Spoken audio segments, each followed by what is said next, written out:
रावण के जन्म का रहस्य।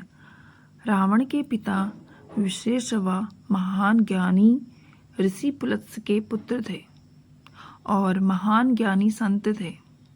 ये उस समय की बात है जब देवासुर संग्राम में पराजित होने के बाद सुमाली माल्यवान जैसे राक्षस भगवान विष्णु के भय से रसातल में जा छुपे थे। वर्षों बीत गए लेकिन राक्षसों को देवताओं से जीतने का कोई उपाय नहीं सूझ रहा था। एक दिन सुमाली अपनी पुत्री कैकसी के साथ रसातल से बाहर आया। तभी उसने विश्वेश्रवा के पुत्र कुबेर को अपने पिता के पास जाते देखा।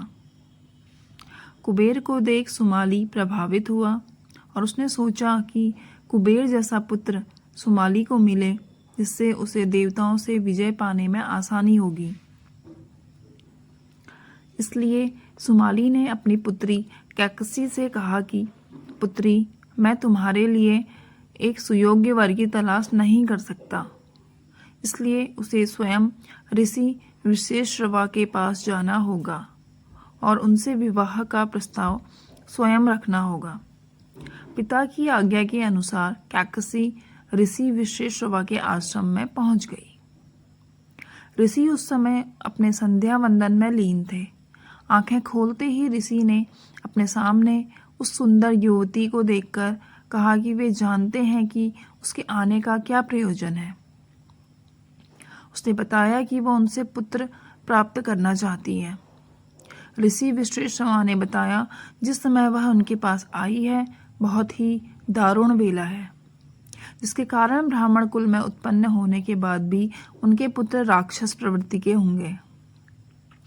तब कैकसी ऋषि चरणों में गिरकर बोली, आप इतने महान तपस्वी हैं। कैकसी की प्रार्थना पर ऋषि विश्वेश्रवा ने कहा कि उनका सबसे छोटा पुत्र धर्मात्मा प्रवृत्ति का होगा, इसके अलावा वे कुछ नहीं कर सकते।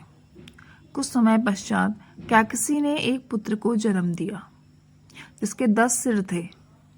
ऋषि ने 10 शीश होने के कारण इस पुत्र का नाम 10 ग्रीव रखा। इसके बाद कुंभकर्ण का, इसके बाद पुत्री सुपर्णखा और फिर विभीषण का जन्म हुआ। इस तरह 10 ग्रीव और उसके दोनों भाई बहन का जन्म हुआ। अगर आपको मेरी ये स्टोरी अच्छी लगी हो तो please like, subscribe and share.